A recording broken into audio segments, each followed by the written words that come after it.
Hindi marunong maging presidente ang nakaupo.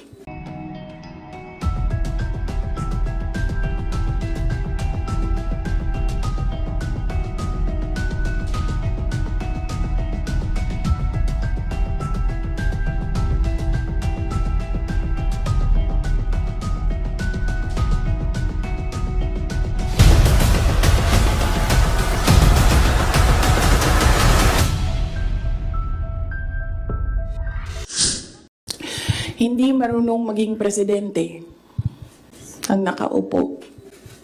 Kasalanan ko ba yun? Hindi. Sinasabi ng mga tao, kasalanan mo kasi hindi ka tumakbo, ikaw sana yung presidente, hindi siya. I'm happy that she was honest enough to say, kasi matatalo kami ni Lenny kung hindi mo dalahin ang Bisaya. Nawala na si Martin Romualdez. Hindi naman talaga siya kasali. Sinisiksik lang niya yung sarili niya. Totoo yan. Ito yan. Papunta tayo kay Martin mamaya. Gusto niyo? Tawag sa kanya ng mga kasamahan niya doon sa house, Tambi! So, 2021. Kasi madami ang nagsasabi na we are on this road to perdition. Our country is on this road to perdition because matigas ang ulo ni Inday Sara. Hindi siya nakinig sa tatay niya. Kung nakinig lang siya sa tatay niya, tumakbo siyang president. Hindi mangyayari itong nangyayari sa bansa natin ngayon. Ay, hindi lang yan isang beses na narinig ko, madaming beses. Even kapag pumupunta ako sa mga iba't ibang lugar, diretso ako sinasabihan ng mga tao, hindi ka kasi nakinig sa tatay mo. Or they would say, one time nasabihan ako, it's all your fault.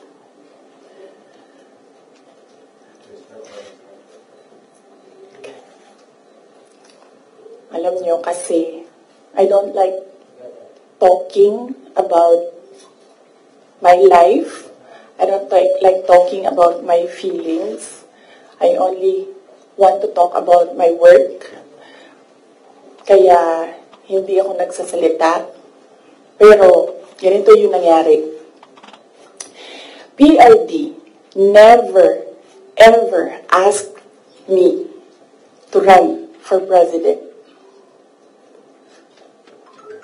Yan yung totoo. 7 times niya ako pinuntahan sa bahay ng nanay ko, sa bahay ng asawa ko. Hindi siya talaga nagsabi sa akin na tumakbo ka for president. In fact, sinabi niya sa akin, huwag kang tumakbo for president kasi nanggaling ako dyan, mahirap siya na trabaho, anak kita, naaawa ako sa iyo to go through what I had to go through. Yan ang sinabi niya sa akin, paulit-ulit. And sino ang witness ko to say na totoo ang sinasabi ko? Yung nanay ko. Because sa 7 discussions na yon, nandoon ang nanay ko parati, nakaupo, nakikinig, hindi nagsasalita. There was only one time, one discussion na nagsalita yung nanay ko. Nilagay ko yung nanay ko doon para makinig siya sa aming dalawa ni PRD. So, on the hindsight, maybe ginamitan ako ng reverse psychology ni PRD, hindi ko alam. Siya lang ang nakakaalam kung bakit paulit-ulit niya sinabi sa akin, huwag ka tumakbo for president. Kung magkaroon kayo ng pagkakataon na tanungin niyo siya bakit. Another proof na hindi ako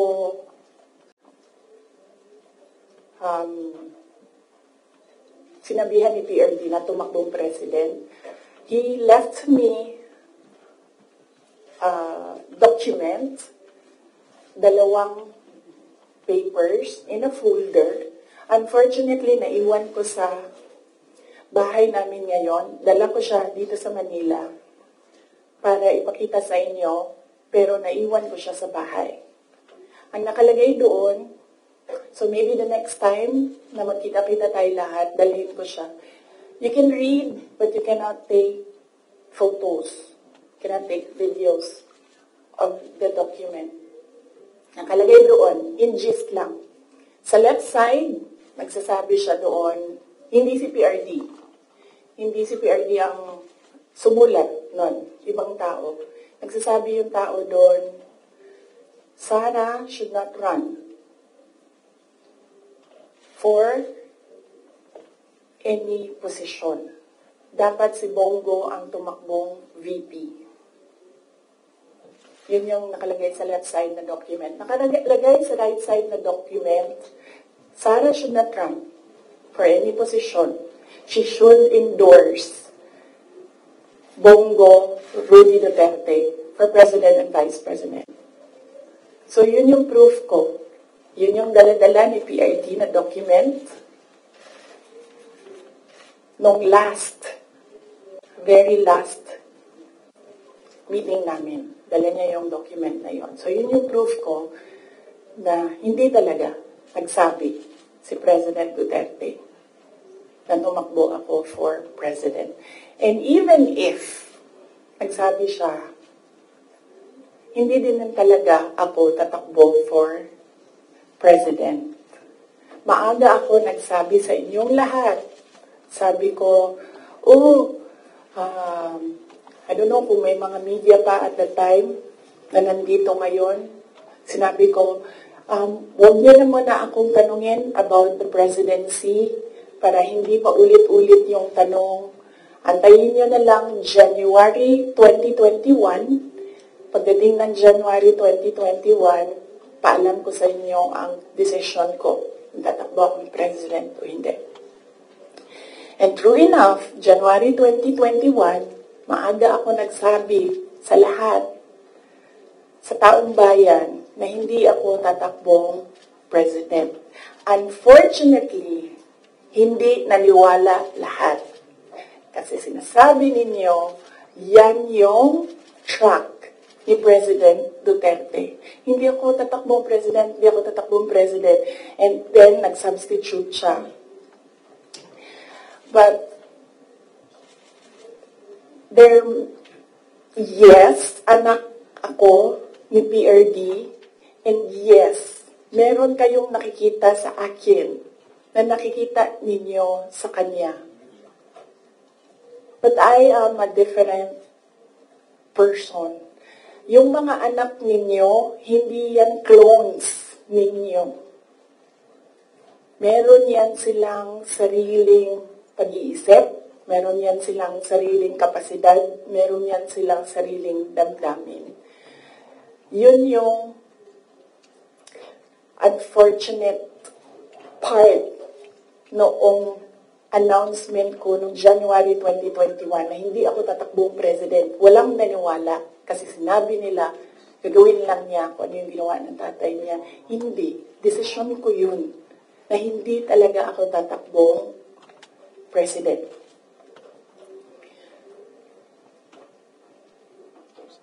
Because at that time, ang gusto ko, at pangarap ng lahat siguro na mayors, maka 3 consecutive terms ka as mayor. Okay. So, klaro na yon. May questions doon? Yes, ma'am.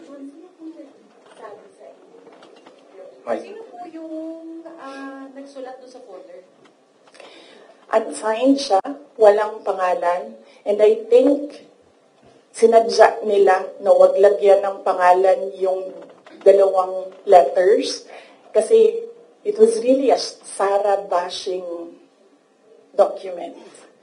It did not say anything nice about me. So, I think sinadya nila na hindi sabihin sa akin kung sino yung sumulat ng dalawang documents. How did you feel, ma'am? How did you feel po when you seen those documents? Wala naman akong problema sa sarili ko. Alam ko kung anong kakayahan ko, alam ko kung anong kapasidad ko, alam ko kung ano yung kaya kong gawin. So, kung ano man yung sabihin nila, nung dalawang tao na yon, hindi siya makaka-apekto sa akin. Yes, yun. Sige. Good morning, Michael of Reuters. Ma'am, why are you telling all these details to us now? What's the context? Ang context nito is the sit-down that I promised everyone. Nagsabi ako na mag-sit down ako. Merong mga questions noon na sinabihan ko kayo na it needs a sit down. Pinut off ko yung sit down na yon kasi sabi ko nga I don't like talking about my life. So hindi ko siya ginawa. Related siya sa letter A, PBBM's deception claim versus VP SD. So, kailangan ko kasi sabihin sa inyo ang simula hanggang ang huli. So, chronological order ko siya para maintindihan niyo yung kwento. So, yun. Yung deception. Actually, nung narinig ko yung deception,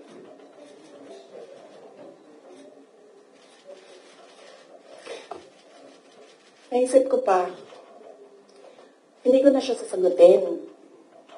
Kasi, for the love of God, presidente ka na. Importante pa ba yung nararamdaman mo? Di ba kapag presidente ka, hindi na importante yung pagod mo, yung luha mo, yung fatigue mo, yung stress mo. Hindi na siya importante. Because when you are president, importante dyan yung nararamdaman ng taong bayan. Yung bansa. Yun yung naisip ko when I heard it na parang talagang may panahon ka mag-isip about deception ng isang babae dyan. Ang dami mong oras. Hindi ba dapat iniisip mo na yung mga taong gutom? Yung presyo ng gasolina? Yung darating na Christmas, kung sino yung maka-afford ng spaghetti, ng mango float, ng mga importante sa Noche Buena, ng mga bahay-bahay. Di ba yun yung... So may panahon ka talaga na mag-isip na, this girl. So, inisip ko, hindi ko nasasagutin. Sandali lang hindi ako nagko-cocaine. Pero sobrang lamig niya na yung sipon. Sir, mangi ang tissue.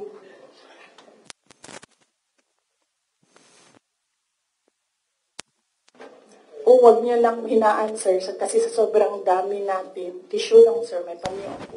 Ayun yung panyo. Only off, sir, kasi sa sobrang dami natin, mamamatay tayo dito pag walang aircon. Kasi hindi iikot yung hangin.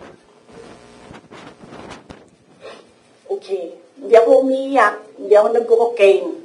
Malamig yung aircon. Okay. So yun. Hindi ko na siya sasagutin. Kasi naman, hindi naman siya mahalaga sa bayan. Pakialam natin sa kung anong nararamdaman ng president at vice president, di ba? Ako gani, sabi ni Saya pa, dawat-dawat raman na. Di ba? Dawat-dawat rana. Ako, ginatira ko nila kada adlaw. I am a subject of a Mega Millions PR attack. I am a subject of a House Committee hearing. Pero hindi na importante yung nararamdaman ko dyan. Ang mahalaga, matuloy namin sa Office of the Vice President kung ano yung sinabi namin na gagawin namin. Diba? So, I don't understand why we're talking about feelings. So, hindi ko na siya sasagutin. And then, sabi ng mga tiga Davao, nandun ako sa Davao nung lumabas niyang deception na yan. And,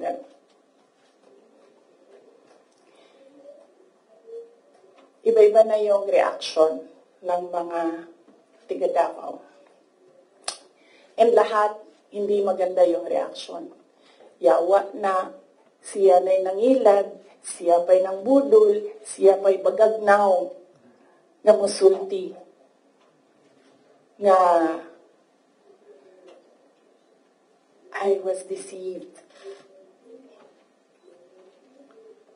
So I thought, well, I will not talk for myself, but I will talk for all the Filipinos na ang nararamdaman nila ay hindi nabalik ang justice ng boto nila.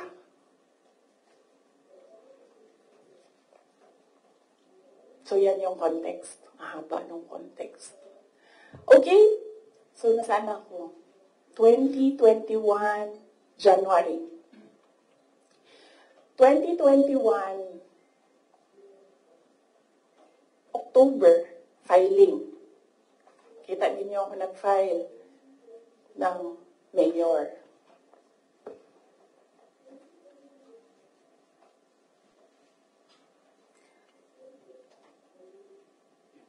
Mayor talaga yung tatakbuhan ko. Masakit sa akin na naririnig yung mga tao na we are disappointed in you.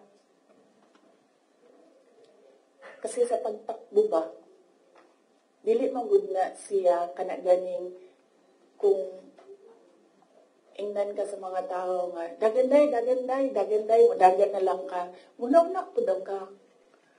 Mudagan ko, presidente, ingani ang may tabo. Nagkaroon ako ng SWOT analysis para lang takbo o hindi. Diba?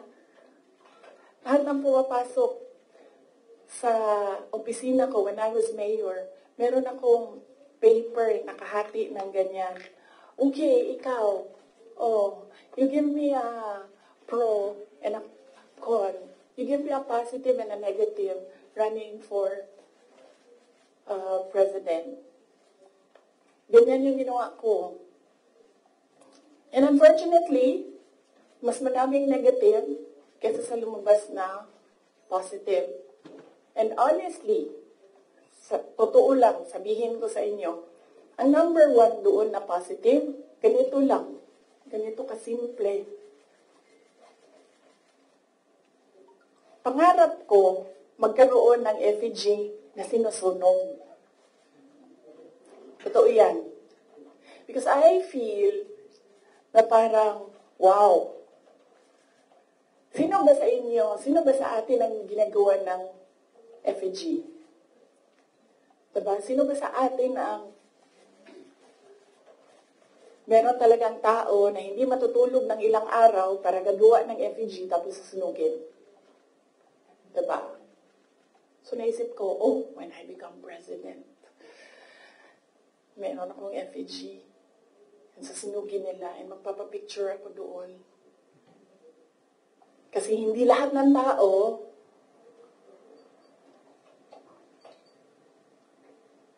merong ganon sa buhay nila. And then another positive was, mapupuntahan ko na lahat ng sulok ng Pilipinas. Makikilala ko na lahat ng mga tao, mga kababayan ko sa Pilipinas. Mapupuntahan ko lahat ng mga bansa na madaming Pilipino na nagtatrabaho doon. na tumutulong sa ekonomiya natin dito sa bansa.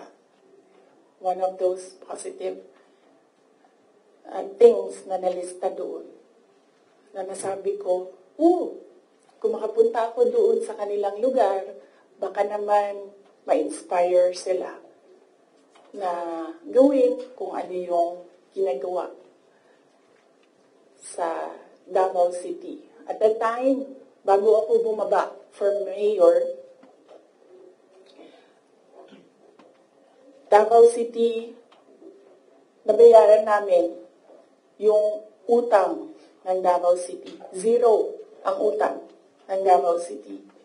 Number 4 kami sa competitiveness across the country among all HUCs. Number 8 kami sa pinakamayaman na syudad. Insurgency-free kami. Ang dami naming awards. If I remember the number right, 117 awards ang 2016 namin until 2022.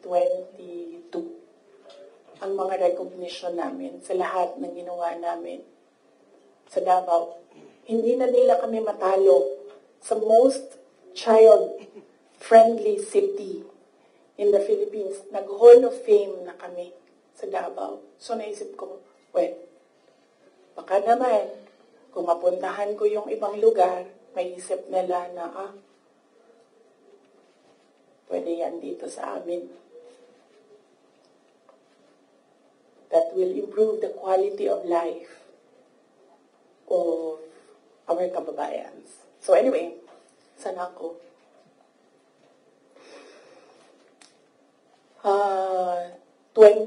October, na-file ako. Pagdating ng late October, after deadline ng filing, tumawag sa akin si Senator Amy Marcos. Sabi niya sa akin, pwede ka ba tumakbong Vice President? Sabi ko sa kanya, alam mo, hindi ko pa narinig, ever, na sinabi sa akin na tumakbo akong Vice President. Sabi ko, bakit mo ako nire-request ngayon na tumakbo ang Vice President? And I'm happy that she was honest enough to say, kasi matatalo kami ni Lenny kung hindi mo dalahin ang Bisaya. It was very straightforward. Now, it was all about winning, sinabi niya sa akin. So sabi ko sa kanya, Bisaya naman day ang ato ang istoryahan din tawagan ninyo si Bato de la Rosa. Ask him to slide down to VP. Tumatakbo siyang president. And then ang answer niya was, nah. And then I told her, well, ask PRD to run as your vice president. And then she said, well, that's a closed book already kasi tumatakbo si BG. So, ask BG to run as your vice president. Mga Bisaya na tanan. And then she said na, I don't think kayanin na manalo kami kay Lenny. And then I said, ask Manny Pacquiao to slide down. He's already running for president. And she said, we already did. And Manny Pacquiao told us that God asked me to run for president. So how can you argue with God? Totoo yan. I don't think she will deny that. Very straightforward naman si Senator Amy Marcos. Mainit na siya ngayon.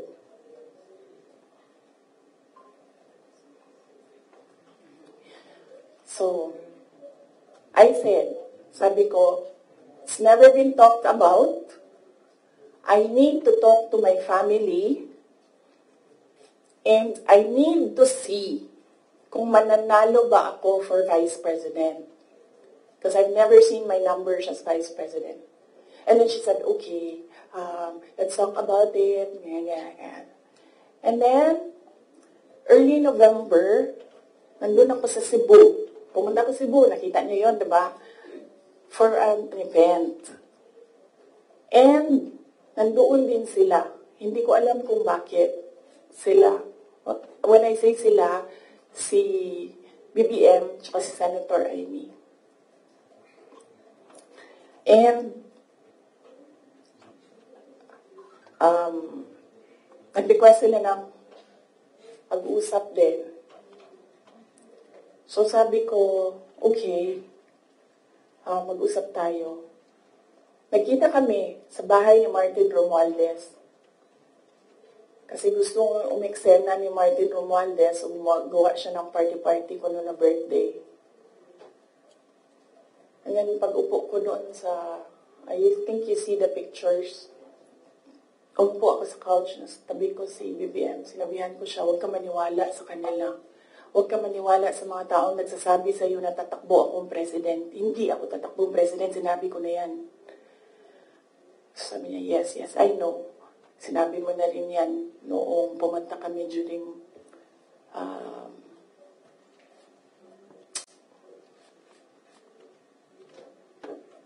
birthday ko. May 29 ata sila pumunta sa Davao. So, okay na yun. And then, we had another meeting na wala na si Martin Romualdez. Kasi, hindi naman talaga siya kasali. Sinisiksik lang niya yung sarili niya. Totoo yan. Ito yan. Papunta tayo kay Martin mamaya. Gusto niyo? Tawag sa kanya ng mga kasamahan niya doon sa house, Tambi!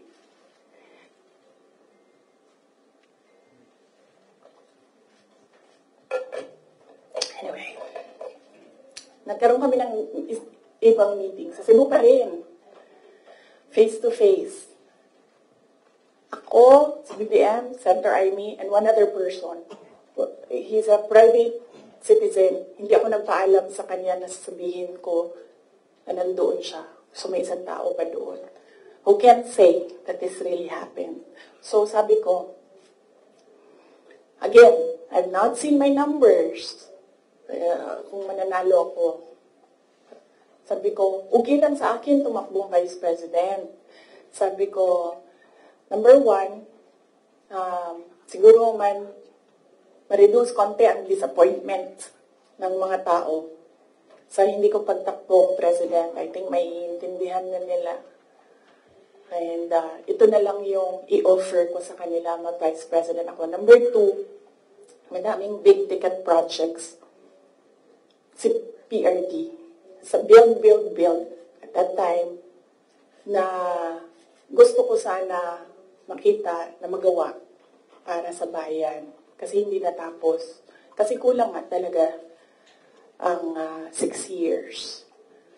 So sa ngayon, magte-third year na tayo, wala pa tayong nakikita na big ticket projects, di ba? For 2028, huwag na kayong mag-expect na meron kayong makita. Kasi it takes more than 6 years to prepare for a big ticket project. So sabi ko, and sinabi ko sa sarili ko, bata pa naman ako, hindi naman ako nagmamadali, wala naman akong papupuntahan. And naisip ko, I cannot do anything more for Davao City. Number 4 na kami. And naisip ko, I don't think kaya ko siya i-elevate to number 3, number 2, number 1. Hanggang dun lang yung kaya ko gawin. So, ibibigay ko sa iba, maybe they have more ideas, more innovation, para mapagawa nilang number 3 ang Davao sa buong Pilipinas. So, I said, okay, I need to see my numbers. Sabi nila, okay, we can do a quick and dirty survey. Sabi ko, oh, sige. Sabi ko, gawin nyo. And then you come back to me kung ano ang nangyayari. So, nagpagawa sila, and then, tinawag nila ako, sabi nung nag-survey, ito yung survey, okay naman, sabi nung nag-survey, huwag lang kayo maghiwalay, mananalo kayong dalawa. Ito yun. Hindi pwede mag-picture, pero pwede ko ipakita sa inyo mamaya. Kinoveran lang namin yung mga private citizens dito sa photo na ito. Ito, pinresent yung survey. May cover lang yung mga tao na private citizens. Ang nandito, Senator Amy, Governor Claude Bautista, Congressman Claude Bautista, former Mayor Luigi Quisumbing, Attorney Vic Rodriguez, Inday Sara, the infamous Vice President BBM Sandro Marcos. Pwede niyo tingnan mamaya, bawal magpicture ha. Okay. So sabi ko, okay, balikan ko kayo, kausapin ko pamilya ko. Kinausap ko, mama ko. Kinausap ko yung dalawa kong kapatid, si Paulo at si Baste. Umupo kaming apat. Sabi ko, takbo akong Vice President, ito yung mga rason. Sabihin niyo sa akin, bakit hindi ako tumakbong Vice President? Walang sila sinabi. Ang sinabi lang ng mga kapatid ko, anong matulong namin sa iyo. And then sabi ng nanay ko, okay, sige. And then, sumulat ako ng letter, in-address ko kay PRD. Sinabihan ko yung kapatid ko, si Baste, kinausap ko siya. Sabi ko sa kanya, kaya mo ba ang gawing number 3 itong Davao City? Kaya mo bang saluhin? Kasi kung hindi mo gusto, hindi mo pa kaya, hindi ako tatakbong Vice President. Sabi ng kapatid ko, kaya ko, gagawin namin. Okay, tumakbo kang Vice President. So sabi ko sa kanya, okay, we're okay with you. Pakidala nitong sulat kay PRD. Sabi ng Baste, ginanon doon ni PRD, and then ginanon niya. And then he said, now, wala na akong masasabi. Diyan. So,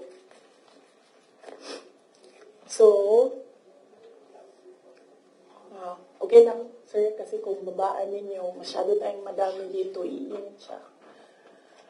So,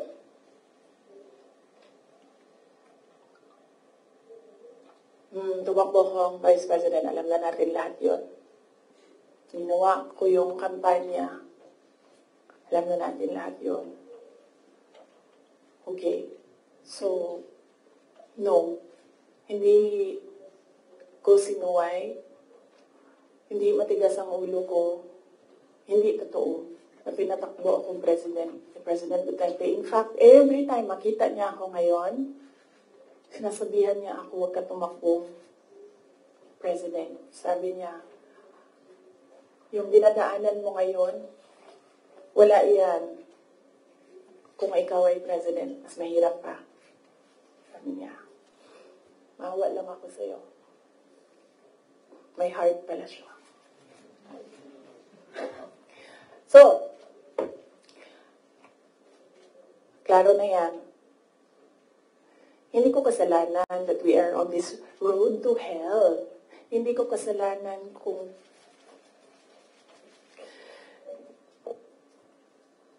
hindi marunong. Kasi kung alam mo naman na may kakulangan ka, bibilisan mo yung gagawin mo para mag-catch up. Hindi ka naman uupo lang doon na parang, may kakulangan talaga ako, ganun talaga.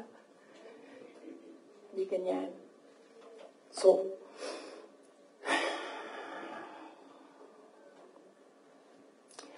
that's that. And then, ito na kami ni Mr. Deception.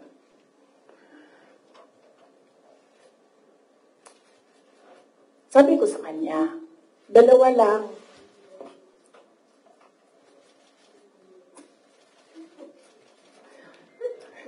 Para pantay.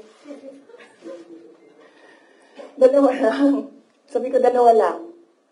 Ang request ko sa iyo. If you win, 2 lang ang request ko sa iyo. And I think, I requested this na one-on-one kami online. Pero meron akong nabasa somewhere na merong nakikinig sa side niya. Kasi nag-post yung taong yon. Pero yun yung request ko at the time. Kami lang 2. Sabi ko sa kanya, pag nanalo ka, 2 ang hingin ko sa'yo. Unang-una, yung trabaho ko. I want to work sa security sector. Kasi there will never be development kung hindi solid ang security backbone mo. Hindi ko sinabi sa kanya yan. Pero, tinanong niya ako, bakit Department of National Defense? Sabi ko sa kanya, kasi karamihan naman ng problema ng insurgency, ng terrorism, nandyan yan sa Mindanao. Kinalakihan ko yan, naiintindihan ko siya. In fact, nung bumaba ako, insurgency-free na ang Davao City. So, naiintindihan ko siya. Yan yung gusto ko na trabaho. He said, readily, he said yes. And then, ang isa, sinabi ko sa kanya, itong trabaho na ito, maiiwanan ko yung mga anak ko. Naiintindihan ko yan. Handa ako dyan. Pero humihingi lang ako ng tulong sa iyo na suportahan mo yung air travel ko. Kasi maiiwan yung mga anak ko and gusto ko lang na pag kailangan nila ako, makakauwi ako sa kanila. Kasi itong mga bata na ito, lumaki sila sa akin. Since birth hanggang nag-decide sila na hindi na sila tatabi sa akin sa tulong. Nasa akin sila gabi-gabi. Except pag wala ako sa bahay dahil sa trabaho. So, pag sa bata kasi, hindi naman niya maintindihan na, anak, I have to consecrate myself into the service of the nation. Hindi mo naman pwede sabihin sa bata, yun din, maiintindihan yun. So, sinabi ko sa kanya, supportahan mo lang yung air travel ko because I need to go home to my children.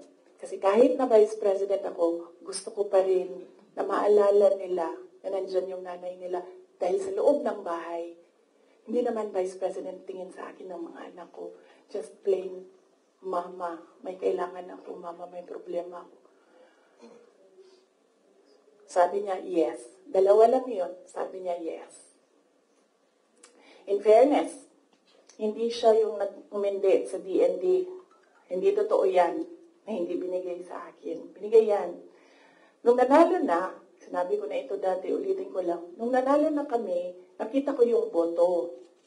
And then I realized, sabi ko, gagawin talaga ng mga tao na ipaaway kami para masira yung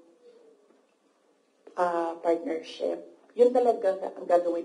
Lalong-lalo na ng mga yellow, ng mga liberal. Kasi yun yung gusto nila. So sabi ko, they will exploit this.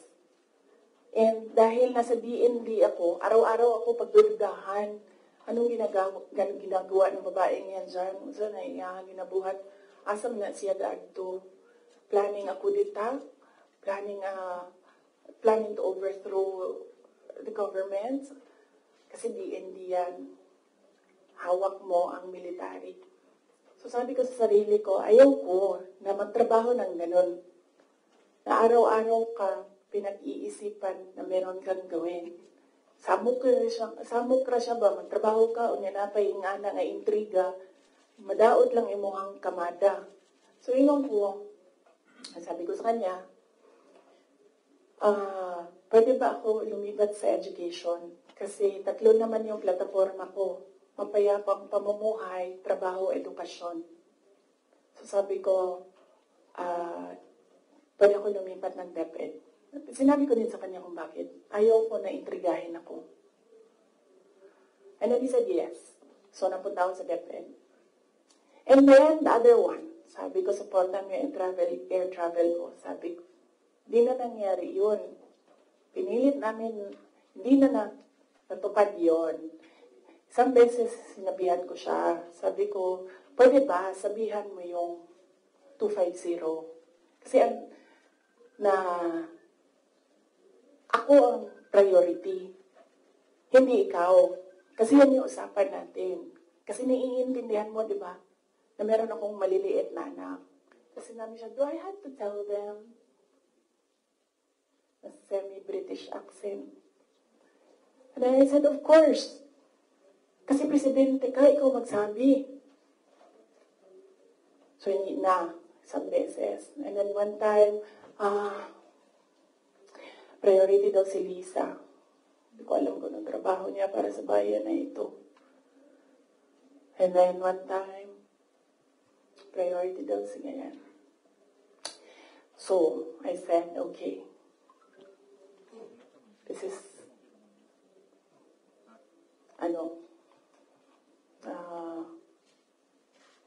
some form of insincerity.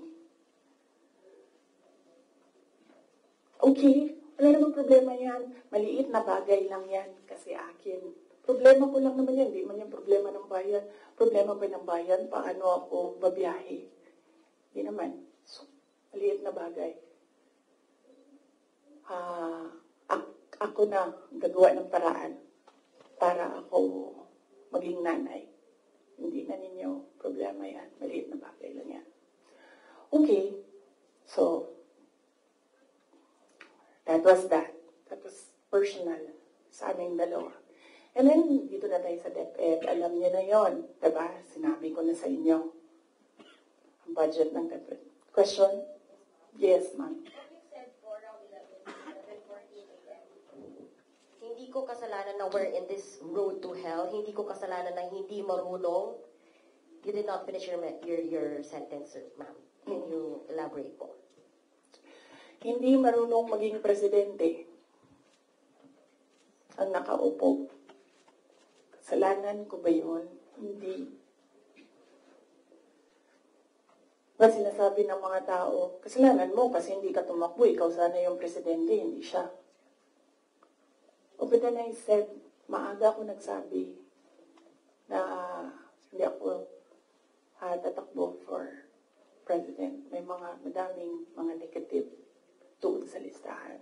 Okay. So,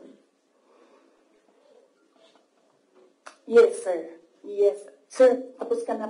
Balikan kita. Ikaw muna, sir. Hanggang anong oras ito, JC? It's up to you, ma'am. To you.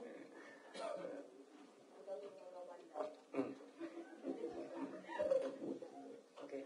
Madam VP, with all this revelation that, ayun nga, meron kayong mga request kay President Bongbong Marcos in case he wins, which is he won. And of course, yung conversation nyo with Senator Amy Marcos. Ngayon ba, do you regret teaming up with President Ferdinand Marcos during the 2022 elections? Alam mo, inisip ko yan. Naisip ko na yan. And then naisip ko kasi, ganito. Sila yung tumatakbo, di ba? Tumakbo si BBM, tumakbo si Lenny. So, either lang naman sa kanila yung mananalo noon. Tapos mayor ako ngayon. Imagine natin, parallel world na either sa kanila ang president and then ako ang mayor. So I'm sure, lahat ng mga nakapalibot sa kanila, magtitingin pa rin sila sa akin doon sa Davao City. Hahabulin pa rin nila ako doon sa Davao City because tinitingnan nila, yung mga nakapalibot sa kanila, wala na yan silang pakialam kasi president na sila, di ba? Pero yung mga nakapalibot sa kanila, may pakialam. Kasi sila yung tumitingin ng future. Sila yung tumitingin ng 2028. And then, meron akong realization yan because ang nagsabi sa akin yan, si former Senate President Manny Villar. Sabi niya, wala kang kawala dyan. Saan ka man magtago, saan ka man pumunta, hahabulin ka nila kasi tinitingnan nila ang 2028. So, I don't regret running for Vice President. Kasi imagine nyo, kung mayor ako, tapos hinahabol nila ako ngayon. Diba? Napakadali nila ako i-suspend. Napakadali nila ako kasuhan. Napakadali nila ako tanggalin sa pwesto as mayor. Ngayon, hindi nila ako matanggal.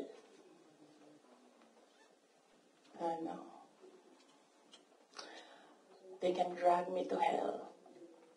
Pagdating nila dun, ako pa rin yung presidente ng impyerno.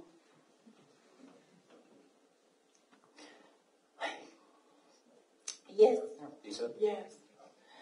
Meron ako ng ballpen, lagyan ko lang ng note kung saan ako nag-stop kasi para alam natin saan tayo mag-start. Mamaya. Kung sinabi niyo po na hindi kayo nagsisi na tumakbo kayo for Vice President, pero nagsisi po ba kayo na nakipag-tandem kayo kay President Bongbong Marcos? Hindi man ako na-request ni VP Lenny na tumakbong Vice President niya. No, hindi ko pinagsisihan yung pagtakbo ko as Vice President. And hindi ko din pinagsisihan na makipag-tandem ako sa kanya. I'm sure merong rason ng Diyos kung bakit ako nilagay dito sa upuan na ito, sa ilalim ng seal na yan. Para rin siguro sa kanya, para kay BBM, or para sa bayan, hindi ko alam kung anong rason ng Diyos. Sometimes, or all the time, hindi natin nakikita ang rason ng Diyos. Nakukonect na lang natin siya kapag meron lang ibang nangyari sa buhay natin. Siguro, yun yung rason. Para, ganito, gawin ko, bullshitin ko sila ng bullshitin. Bullshit kayong lahat. Drag me to hell. Sorry sila mo na kasi hindi pa sila nakatanong. Marco Palaran. Good morning, VP. Since wala po kayong intention to run for Vice President from the very beginning, can we say na napilitan pa talaga kayo and without yung call ni Senator Amy, masasabi niyo ba na nagamit lang kayo para lang manalo si President Bongbong Marcos sa pagkapangulo? Napilitan, hindi. Very rational yung decision making ko sa pagtakbo as Vice President. Sinabi ko kanina. Ganon din ginawa ko. Nilista ko yung positive, nilista ko yung negative. Nandun yung positive, sinabihan ko yung pamilya ko. Tell me the negatives. So, ano yung isang tanong? Nagamit. Yes. Clear naman yun. Tinanong ko, bakit ako? And then she said, matatalo kami ni Lenny kung hindi mo dalho ng mga Bisaya. Kaya nagbigay ako ng options. Bisaya tanan. De La Rosa, Bongo, Manny Pacquiao. And then she said na hindi, kayanin. Except for Manny Pacquiao, hindi naman siya nagsabi na hindi kakayanin. Ang sinabi lang niya, nag-refuse si Senator Manny Pacquiao.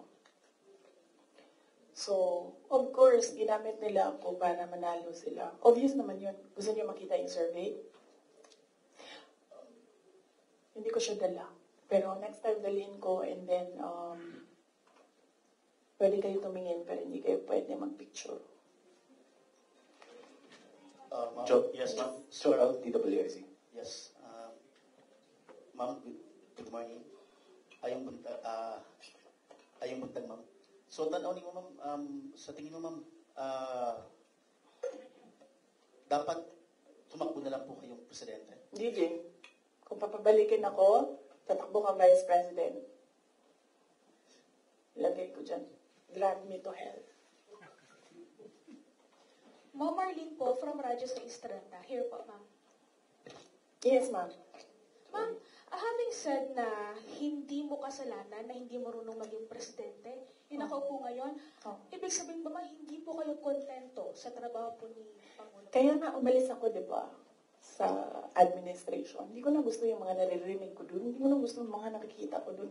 Kayo, kung gusto niyo ng pera, natatakot kayo, kayo na. Huwag niyo na ako isali. The reason why, noong 2016, ito, sidebar na lang ito, hindi ito kasali lang, tayo tatagal nito. Huwag na yan. Sige. Hindi. Hindi ko na gusto. Kung presidente niyo siya, okay lang. Ako, hanggang vice president lang ako. Hanggang number 2 lang itong bansa na ito. Wala itong number 1 para sa akin. Yes? Bea, Ma'am Borajo. Yes po. Hi ma'am, kanina po kasi sinabi niyo na, ma'am here. Yes. Kanina po kasi ma'am sinabi niyo po na hindi ka naman po inask ni VP Lenny para maging vice president niya. Did you somehow wish na sana inask ka na lang po niya na maging vice president niya to run alongside her? Hindi, ma'am. Uy, ginuukog o midaog si Lenny. Guklon, mangyapon na nila si PRD, di ba? Mag-ICC, gihapon na nila. Samot na. Si Trillanes o si Lenny, magkauman man na sila. So, kung presidente si Lenny, ilahag hapon ng ICC. Alam niyo ba bakit hindi umuusad yung ICC? Kwento ko sa inyo next time. Masyado na kayong madaming material. Pwede na natin i-cut ito. Red Mendoza. Ma'am, sorry ma'am. Ma'am, may hanging question ako sa inyo the last time kasi ito yung tungkol dun, yun nga, you're referring nga yung tungkol doon sa tandem niyo with the President, BBM. And do you think po ba may regret po ba din kayo kasi yung mga supporters ninyo were forced to vote for the President as tandem? Yun nga yung sinasabi ko before na kasi may mga supporters din si President Marcos sinasabi na budol din sila sa inyo. Budol ako? Oo, nabudol din daw kayo sa... Nabudol din sila sa inyo. Parang ganun sinasabi ng mga loyalista ni BBM na bumoto sa inyo as tandem. So, pwede na po ba masagot yun, ma'am, kung sa tingin niyo po ba bumaba yung pagbaba ng inyong suporta sa mga loyalista ni BBM ay parang enough po ba sa iyo na or does it matter po ba na bumabay suporta ng mga loyalista ni BBM sa inyo? Hindi ko alam kung ano yung nire-refer nila na nabudol ko sila. Hiningi nila sa akin yung kampanya ko, binigay ko sa kanila, nanalo sila. So, saan na ng budol? Nung tumulong ako sa administration, ang DepEd was top 3? The morale of the teachers were so high na they were happy maghirap na magturo. Rain or shine doon sa mga classrooms. So, saan doon ang budol? Sa akin ba yon kung number 3 ang DepEd? Ako ba ang presidente? Hindi. Sa kanya yon. Cabinet member lang ako. Diba? Accomplishments ng BFF. Sa akin ba yun? Hindi. Sa bayan yun. Accomplishment yun ng President. So, budol. Ms. Aracel Garcia, Fuji TV. Hi, good yeah.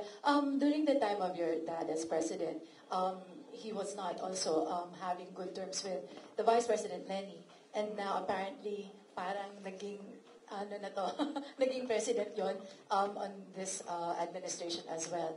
How do you feel about that? And my follow-up question would be: are you looking into running on 2028 as president?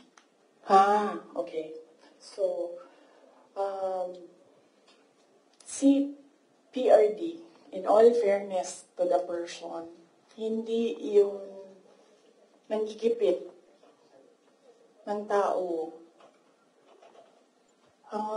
Hindi niya ginipit si Lenny Robredo. Tinanong ko, bakit 700 lang yung budget ninyo at the time? Kasi 700 lang talaga ang pinropose. Hindi natin alam anong rason.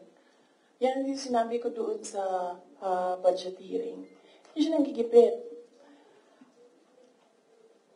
Sinuspend ba ni PRD o tinanggal sa pwesto mga politiko na kaibigan ni Lenny? Lahat ng mga tumatanggap sa kanya doon sa iba't ibang lugar, nasuspend ba yun? Nawalan ba ng budget? Wala naman. I don't remember anyone ever complaining na naalis sila sa pwesto kasi kaibigan nila sila ni Robredo. Wala. So, hindi yan siya mahilig manggipit ng kalaban. Kung maalala niyo, kalaban niya, mortal, kalaban niya sa politika. Hindi sa personal na buhay. Sa politika, si Speaker Nograles, never yon nagipit sa Davao City. Si Trillanes, yan. Mortal enemy niya si PRD. Si PRD thinks nothing of him. Pero, ginipit ba yun? Wala. Diba? Kita nga natin siya kung saan-saan. Kita nga siya sa kasamang Lance Mego, Diba? Newswatch Plus. Good morning, ma'am. Hello. Good morning. Yes, sir.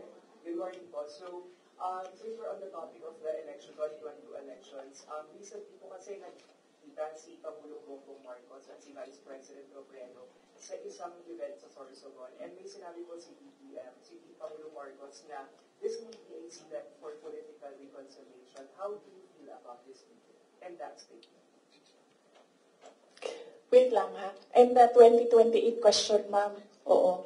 Sa sunod na lang yan, ma'am. Ano ba yung sinabi ko na date? Kailan nga ba yun?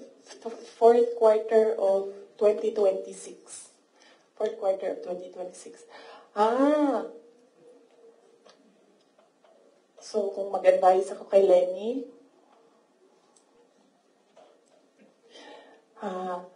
Ma'am Lenny, manood ka ng aking sit down. Yan lang.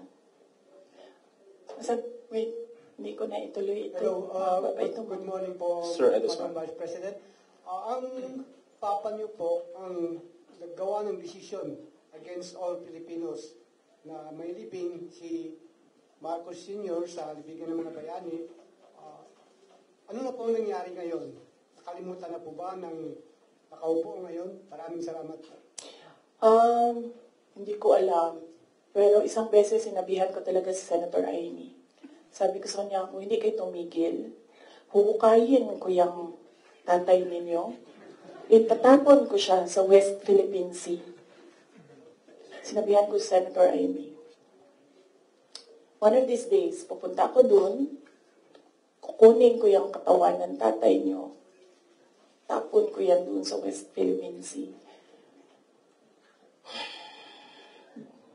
I don't think sumagot siya. Hindi ko maalala. Nandun pa yun sa group chat. Mayroong mga nakakita. May ibang tao. Pero Senator Amy naman, kilala niyo naman siya, di ba? Diretso yun magsalita. Hindi din yan, hindi siya, she's I believe, a sincere person. Saan na tayo? Yes, sir. Hindi marunong maging presidente. Presidente na nakaupo kayo. And you mentioned na hindi mo na gusto yung mga nakikita at naririnig when you were there. And second question mo, I'm genuinely curious because you had a long narration of what transpired from 2021 until 2020. And there was a lot of negotiating, and there was a lot of political discussions on who to run, who will step down. But I'm genuinely curious about where's the public in all of these discussions? Where did you ever discuss policies, platforms? Because it's as if it's political families discussing the future of the country without regard for the public. And you mentioned that the context of all these of this press call is to give justice to the 30 million plus Filipinos who voted for you as president. Yes, oo. Unahin ko muna yung last question. Last question was, hindi ko alam sa kanila. I mean, you should ask the president kung ano yung platform niya. Pero very clear yung platform ko. It was continuity of build, build, build. It was mapayapang pamumuhay, edukasyon, at trabaho. Very clear.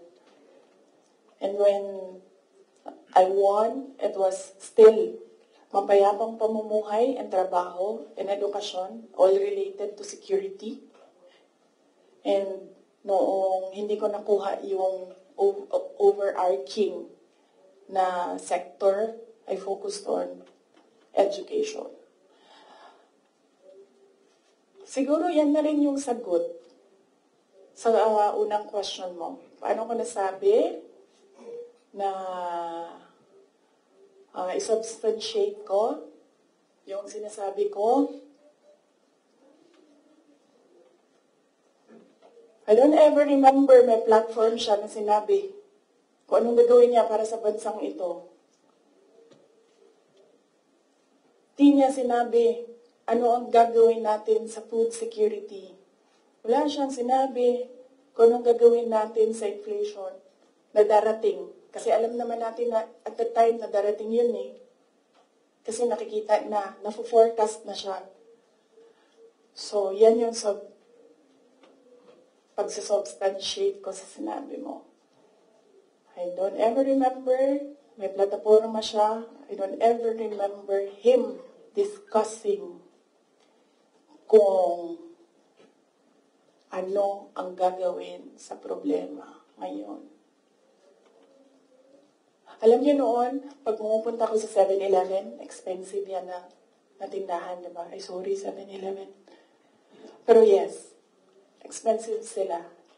Kasi, sila, go-to. Mabilis ka makabili, nandun yung kailangan mo. 1,500 ko noon. Bili na ako ng corned beef, bili na ako ng tinapay, bili na ako ng ano-ano. Ngayon, ang 1,500 ko, tsokolate na lang mabili ko. Tsaka ice cream. Wala na ang corned beef, wala na ang tinapay. So, yes. Just a very quick follow-up. Did the conversation happen between you and Senator Amy?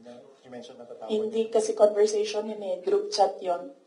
Tapos, noong banat sila ng banat, sinabihan ko na talaga siya. Sabi ko, one of these days, hukayin ko talaga yan. Tapon ko yun sa Philippine Sea, yung tatay ninyo.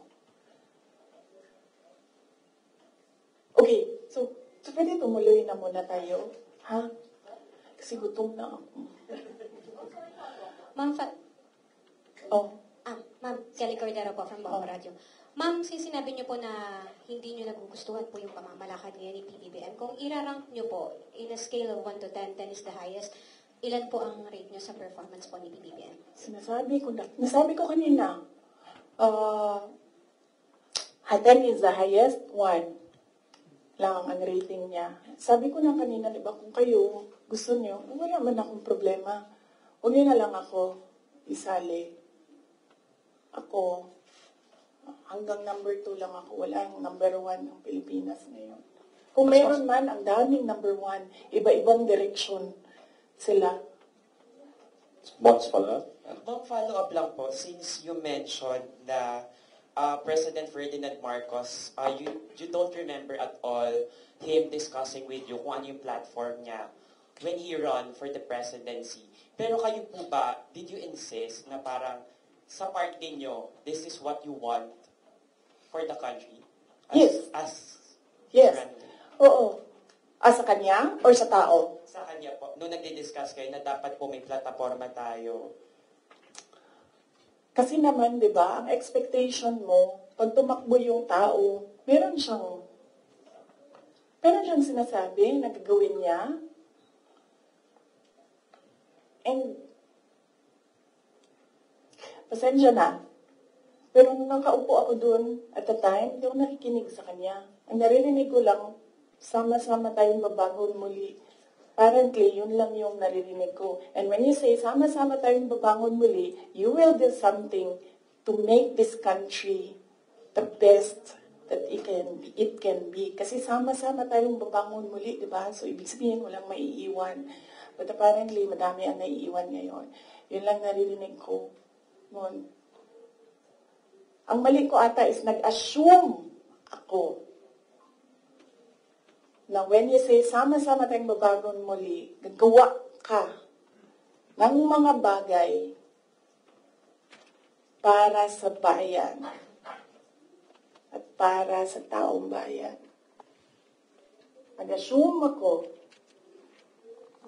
na ang gagawin niya ay mas maganda pa, mas maayos pa, mas magaling pa sa lahat ng dumaan na presidente. Sir, ako din kaganyan sa'yo. Tapusin na natin ito. Otherwise, hindi tayo matapos ngayon. Babalik tayo bukas. Sabado. Ma'am, ikaw lang yun at ako, ma'am. Sila, they want a weekend, ma'am.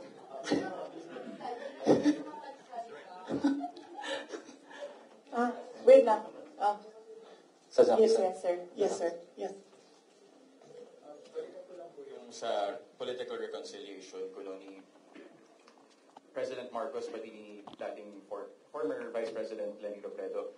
Hingin ko na lang po siguro yung assessment nyo na bilang, ayun nga po, tumakbo kayo kasi ginamit kayo para manalo laban kay Leni kasi nga natatalo na raw sila. So sa tingin nyo, bakit po kaya ngayon nakikipagkita? Bakit ngayon nagkakaroon ng movement towards political reconciliation habang nag-aaway kayo? Oo!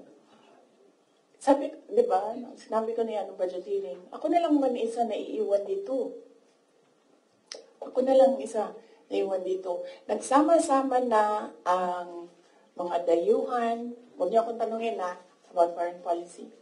Mga dayuhan, mga NPA, mga smuggler, mga drug addict, ang mga yellow, liberal, at sino yung isa? Administration. Sama-sama na yan sila lahat.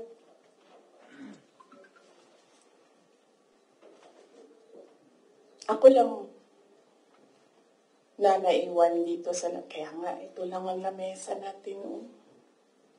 Kasi ako lang mag-isa na. For what? I think, di sila ganahan siguro sa kuha, tingalig di sila ganahan sa kuha. Gana mo mga insecure.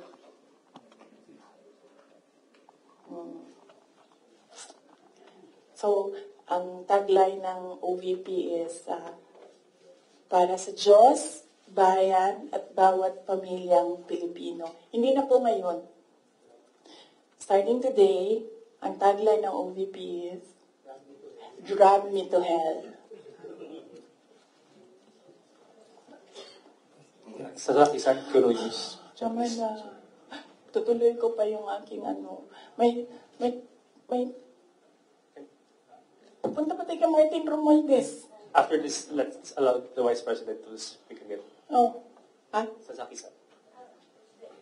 Yes, sir.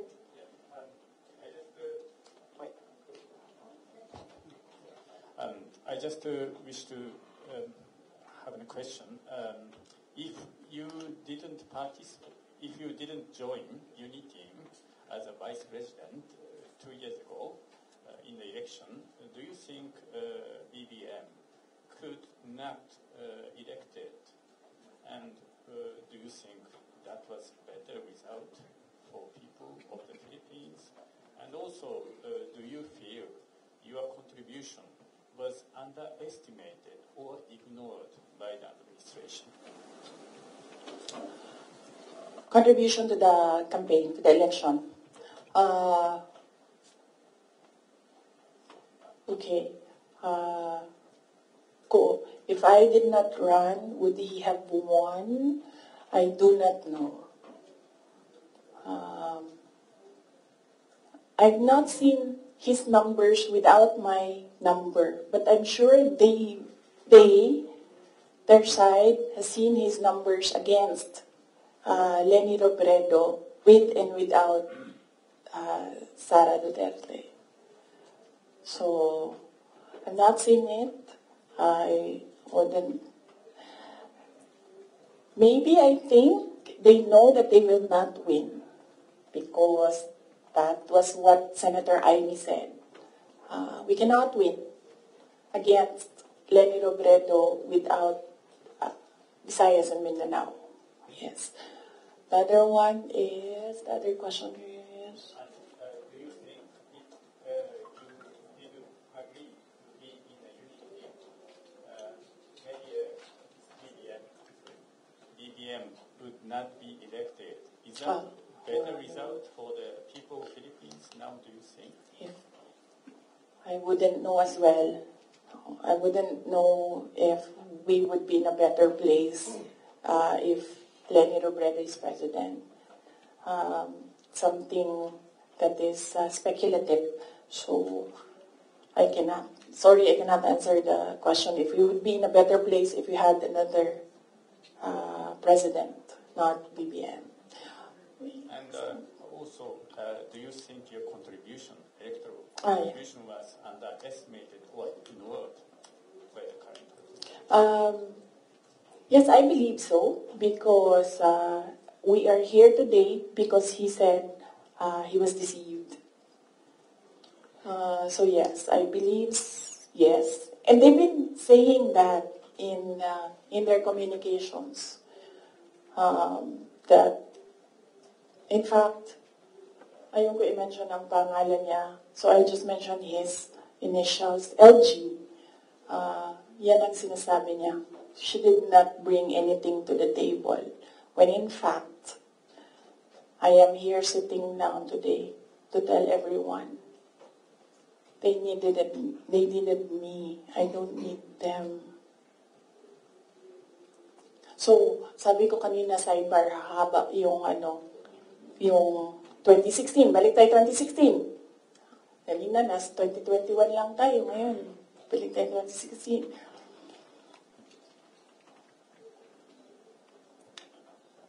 Maalala ninyo, ayaw tumakbo ni President Duterte ng president kung hindi ako tatakbong mayor. Paulit-ulit niya yan sinasabi, hindi ako tatakbo kasi si Inday Sara ayaw niya tumakbong mayor. Because humindi na ako sa politika noong 2013. Sabi nila, tumakbo kang congressman. And I've never liked legislation. I'm better at execution. So, sabi ko, no, hindi ako tatakbong congressman. I'd rather work sa law office. So, 2016, sabi ko, no, I'm done. Bahala kayo kung ano yung gusto nyo. But he said na, no, I cannot run kasi ayaw ni Inday Sara tumakbo. Ayaw ni Inday Sara tumakbo ng mayor. And then, pinilit ako ni BG, said some things, pinatawad ko na siya ngayon. He said some things doon sa akin that I said, okay, sige. Kung yan ang gusto ni PRD, tatakbo akong mayor. You know the reason why ayaw niya ng ibang tao? Ako lang ang gusto niya. Because I don't take bullshit from anyone, even President Duterte. That is the reason why. So, I will not take their bullshit. Bullshit sila. Sila ang bullshit. Bullshit. May I request the parents to give context doon sa sinasabi ng Vice President. Alam ko, nakikita, naririnig ng mga bata, pero bigyan nyo na lang ng konteksto na sometimes people curse.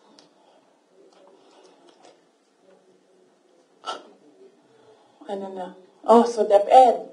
So, personal, and then, bakit ako nag-resign, umalis sa administration, DepEd. Alam niyo na yon. Sinabi ko na yan, 2 tao lang nagkocontrol dyan. Ulitin ko lang mabilis. Si Zaldico, Martin Romualdez. Kita natin yan. Tingnan nyo ang NEP, tingnan nyo ang GAA, tingnan nyo ang tingnan nyo ang NEP, tingnan nyo ang GAB, General Appropriations Bill, tingnan nyo ang GAA. Makikita ninyo ang galawan dyan. Hindi na siya kailangan ng expert. Sundan nyo lang kung ano yung nagbabago. Anong isa pa? Na-proof ko dyan, yung AKAP. Diba? Nagtalo sila sa AKAP. Sinasabi ng mga senador, hindi naman namin nakita yun noon eh. Sabi ni Zaldico, o diba?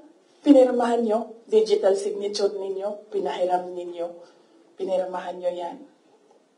Nandun yan. Wala nang bycam na nangyayari. Ang sa akin lang, presidente ka, di ba? So you have the full cabinet of experts, finance experts, nandyan sa iyo. So nakikita nila, di ba? President, Mr. President, ito po yung NEP natin. Pero pagdating po sa GAB, ganito na po yung nangyari. Di ba magtatanong ka na, ano nangyari? Bakit naging ganito? Diba? O ako lang ba yun? Well, kung ako yun, ganun. Ano nangyari? Bakit ganito na ang GAB? Pagdating ng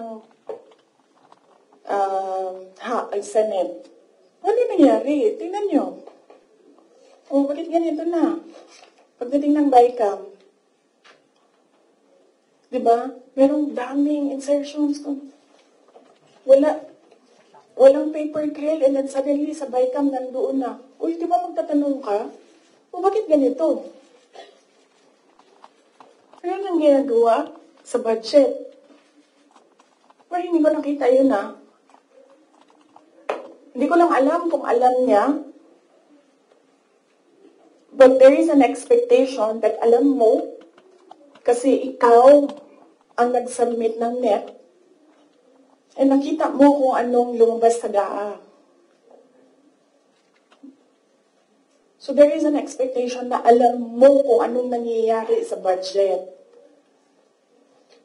So merong president na, okay, ito yung NEP. Then after a few months, okay, ito yung yung wondering kung alam niya kung ano nasa page 2.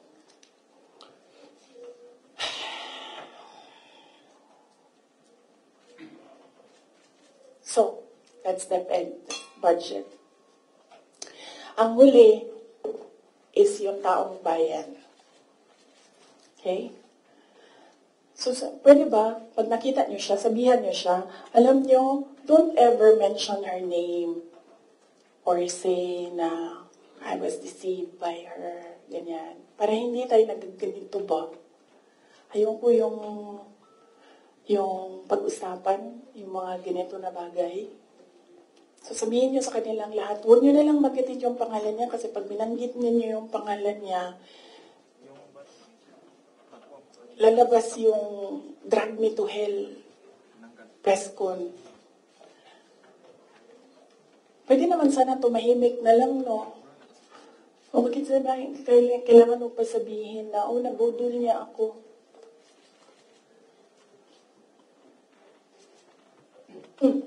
So, taong bayan.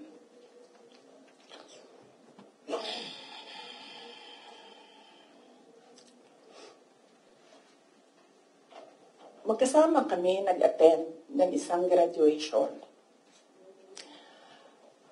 Truthfully, I wasn't feeling well.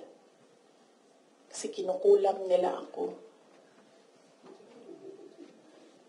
Andiyan na sila, umabot na sila sa kulam. Nagsama-sama na silang lahat. Kinukulam pa nila ako. So I wasn't feeling very well. Pero I had to go. Kailangan ko pumunta. Kasi para naman sa graduates yun. Hindi para sa akin yon. That's their happiest day. So nagsama kami.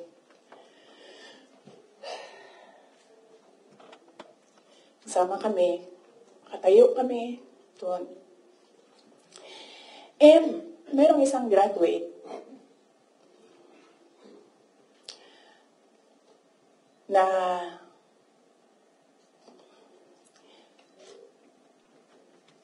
alam nyo, para sa akin, there was some sort of inappropriateness sa ginawa ng bata.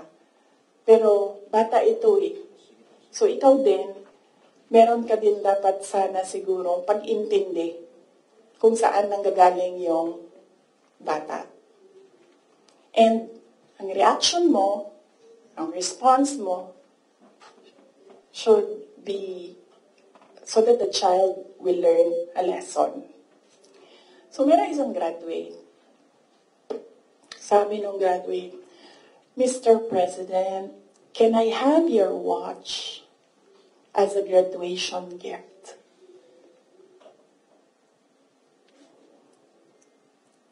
And narinig ko, tabi ako, di ba? Narinig nung katabi ko. Narinig nung katabi ng katabi ko. But apparently, this guy, di niya alam kung ano isasagot niya. So ang ginawa niya, pinaulit niya sa bata. What did you say? So this time, syempre bata, hindi niya alam ba saan yung inulit ng bata, louder this time. Mr. President, can I have your watch as a graduation gift? Nasagot niya. Why? Why will I give you my watch? At that point, may sakit na ako. I wasn't feeling very well. Nandun lang ako, nakakatayo ako dun kasi may gamot ako. Gusto ko tanggalin yung ulo niya ba?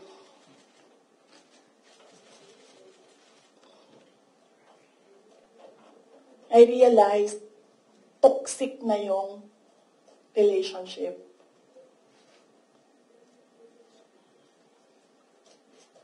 And it did not help na itong dalawang katabi ko, tumawa pa. Pinagtawanan pa nila yung bata.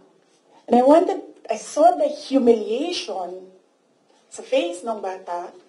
I wanted to help him.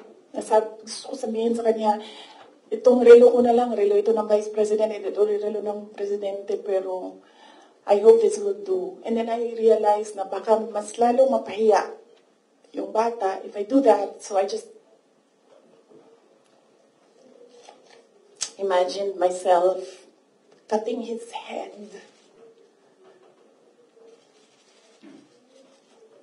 Gusto ko, ganun din ang gusto ko gawin doon sa mga katabi ko. So na-realize ko, toxic na ito.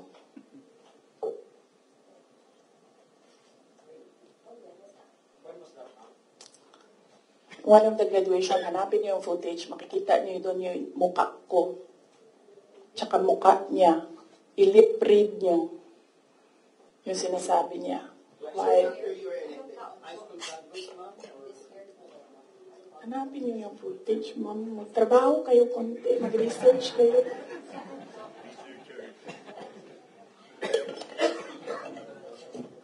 So, gusto ko sabihin sa kanya,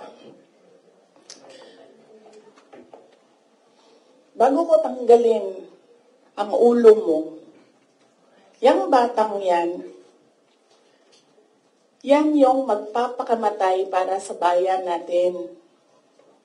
Nag-aral yan ng 4 na taon, naghirap yan ng 4 na taon, walang tulog araw-araw para mag-training kasi mamamatay yan para sa bayan natin.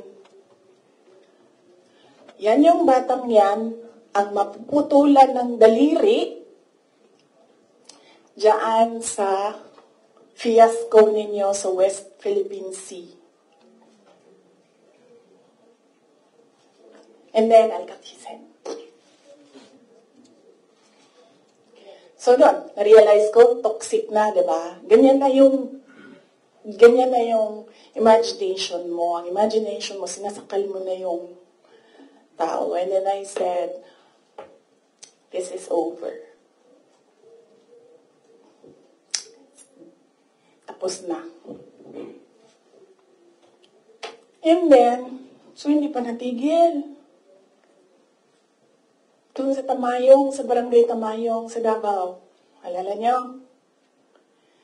Pinukpuk-puk nila yung mga tao doon. Hinampas, pinukpuk. Doon sa diversion road ng Davao City, tinirgas nila yung mga tao doon. Isang tao lang ang hinahanap mo, ha? Bakit mo pukpukin yung 30? Bakit mo itirgas yung 100? Paano nag-surrender yung tao? Di ba kinausap lang? Kinausap lang siya. Mag-surrender ka. And then he said, okay, I will surrender. So anong purpose na pukpukin nyo? Yung tao na hindi naman niya alam na saan si Pastor Kibuloy, nandun lang siya, nagtatrabaho. Doon siya nakatira. Anong purpose? Anong purpose na i-tear gas mo yung tao for expressing his desperation, his frustration, his anger? Para lang maghanap ng isang tao na in the end, paano nag-surrender? Kinausap. Nag-surrender siya.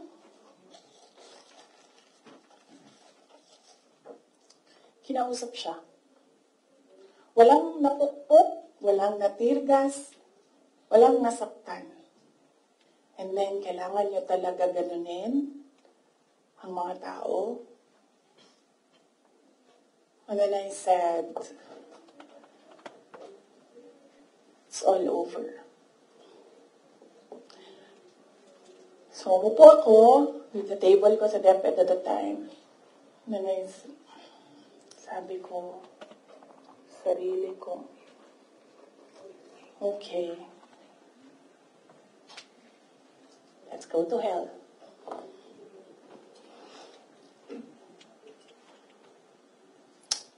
So, ano bang ginagawa nila? Balik tayo dun sa yung political reconciliation. Ang gusto nila, hindi ko sinasabi silang lahat, ha? Si Martin Romualdez lang.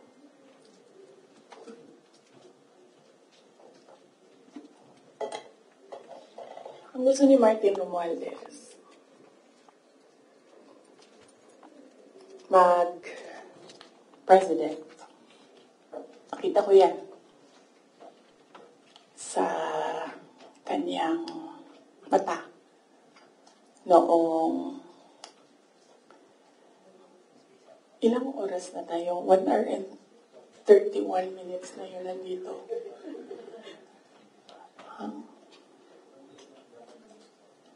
I-cut na lang natin. Tapos next week yung Martin? Pwede, madami na kayong material, di ba? Okay na yon? Oh. Sige. Ang questions natin doon lang sa 1, 2, 3 ha. Sa personal, sa budget, sa DepEd, and kung the way he treats. Alam nyo, may red flag na yan noon eh. Nung kampanya, may red flag na yan. But unfortunately,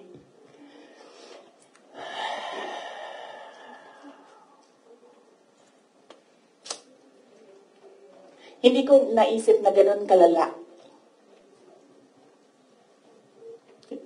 yung insincerity. Nangangampanya kami.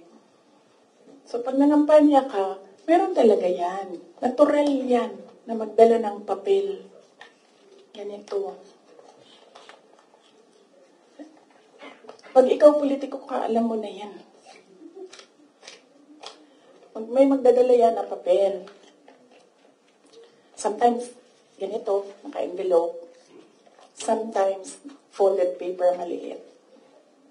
Iba-ibang, So, daming tao, may isang matandang babae. Dala siya.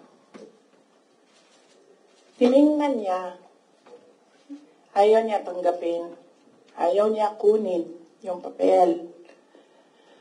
So, ang ginawa ko, para that person will not feel bad, sabi ko, ako na lang. Ginawa ko. Mabilis lang kasi yun. Kasi, motorcade. So, mabilis yan. Pag ganon, gumanon, ginanon, ako na lang. Tapos, tinanong ko, may number. Sabi niya, meron. Pag politiko ka, alam mo na yan dapat, diba? So, doon sa truck, binasa ko. 1 page lang naman, binasa ko. Simple.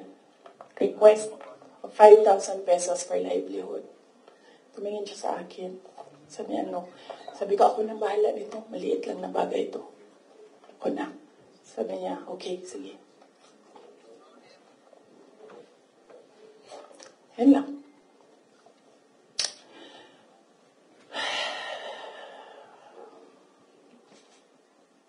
Alam mo yun? Maliit na bagay yan ba? Kunin mo. Sahin mo. May number dyan. Tawagan mo. And then you say, okay. Ano ang mga documents na kailangan namin? Okay, bigay mo. And then, okay. Complete documents. Ayan. Tapos,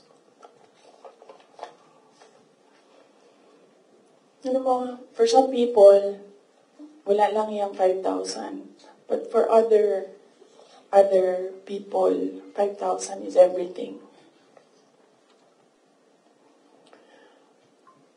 Then, merong governor ngayon, hanapin niyo siya. Hindi siya nag-BBM. Kasi, at first, ayaw niya sabihin. Kaya ayaw ko sabihin yung pangalan niya kasi ayaw niya talaga ikwento. Pinilit-pilit namin siya. Bakit ayaw mo mag-BBM? Bakit ayaw mo mag-BBM?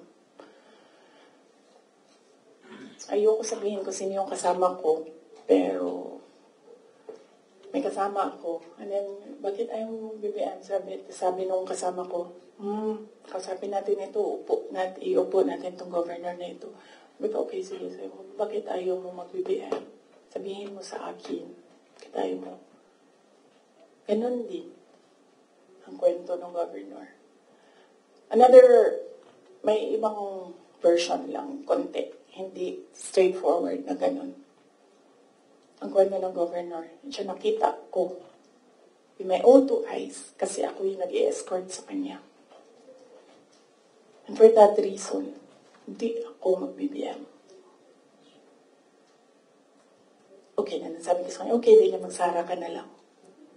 Sabi niya, sige, ikaw walang problema.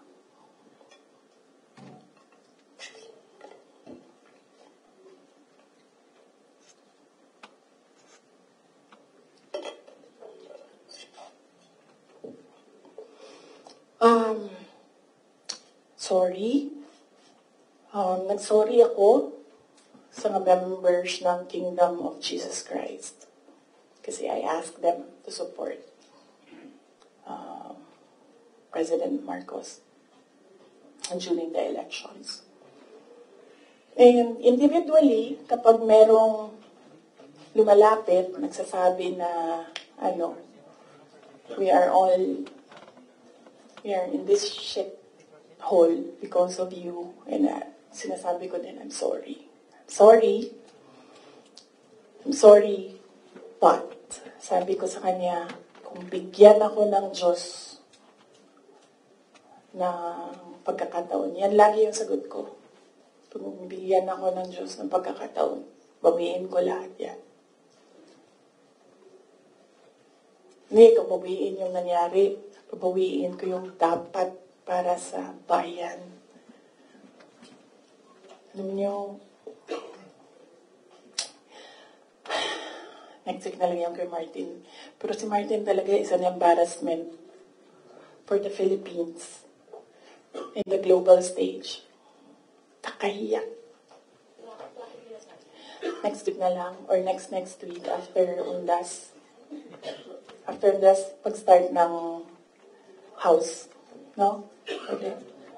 Pagbalik ng house. Kasi I think nakabakasyon pa sila lahat. Ma'am, question lang. Ma'am, nag-campaign kayo ni PBBM together, ilang buwan din po yun, magkakasama kayo araw-araw, almost araw-araw, and then syempre naging member kayo ng cabinet. Bakit po hindi kayo naging magkaibigan despite yung matagal rin na magkakasama po ninyo? Ni President Marcos, hindi talaga kami magkaibigan. Nagkasama lang kami, unang-una dahil sa eleksyon, pangalawa dahil sa trabaho. Hindi kami magkaibigan yan. Isipin nyo ha, noon, nung tumatakbo pa, meron kaming group chat.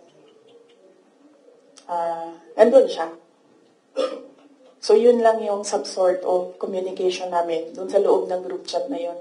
And hindi siya medyo nagsasalita dun. Bira. After nun, nawala na siya dun sa group chat. And then, after that, wala akong number niya. I'm sure may number siya sa akin. Kasi, syempre, nandyan yan sa mga staff mo, sa aide mo, diba? Yung number ng Vice President. Pero, wala kaming, some sort of communication. Nothing at all. Except nung magkasama kami para mangampanya. Yan lang.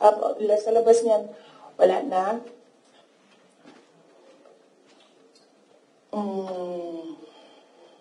Nagkakausap lang kami dahil sa trabaho. And, hindi naman lahat ng katrabaho natin, kaibigan natin, di ba? Nandun lang tayo kasi meron tayong kailangan gawin para sa kumpanya, para sa organisasyon. In our case, nandun kami kasi may kailangan kaming gawin para gumanda, gumaling, maging sustainable yung Pilipinas. So, yun lang yun. Dati naiimbita ako sa kanilang bahay dyan sa Malacanang, Bahay Pangulo. Dati naiimbita ako sa Bahay Pangulo.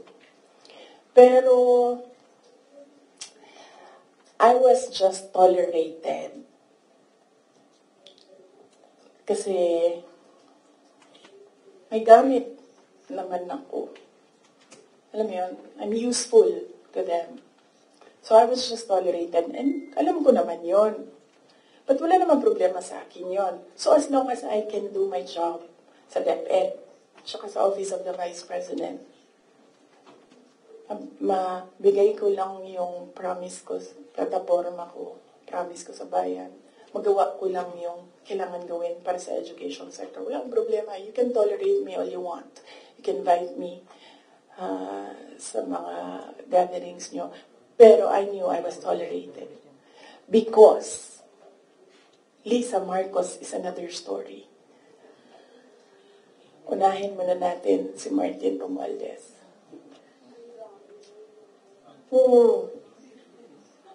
Kaya nga sabi ko, sabihan niyo sila, huwag nila banggitin yung pangalan ko. Yes. Is Marcos part of dun sa sinasabi niyong time kanina? Yes. Oo. Anong purpose ni Inday Sara? Ang magagawa ko sa bayan, I will call bullshit as it comes. Yan ang magagawa ko para sa inyo. Kung bullshit siya, sabihin ko sa inyo, bullshit talaga yan. And, yes, as I said, huwag kayo mag-alala sa akin. Hindi ko kailangan ng pera. Kaya hindi ako madadala sa pera. Kasi, ang pinakagusto ko sa buhay ko, hindi siya nabibili ng pera.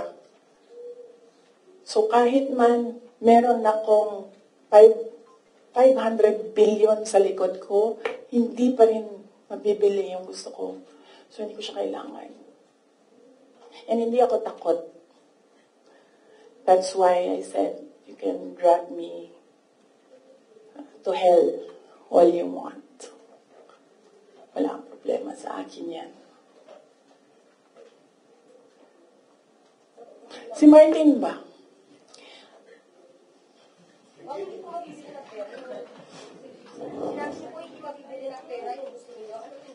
Ayaw ko sabihin, masyado ng personal yan, ma'am. Masakit na nga sa akin na kailangan ko magsalita kwento. Masakit na nga para sa akin na ikwento ko from 2016 to 2021, anong nangyari sa mga group chat na yan, yung mga papel na yan, masakit siya. I don't like talking about my life. Gusto niyo pag-usapan ng pagbabago campaign, tree planting namin? Ayaw niyo. I understand po ma'am, nung 2022 to 2023, I mean, kasama kayo lagi, ni Speaker Martin Romualdez sa mga events ni BPM. So, yes. Why, parang bakit, tapos yun nga, before yung nangyari yung resignation sa lakas, after na resignation sa lakas, nakita ba kayo ni BBM na kanutin daw or holding hands kayo ni Martin during one of his foreign trips? So, why biglang nasukbihan kayo bigla kay Speaker?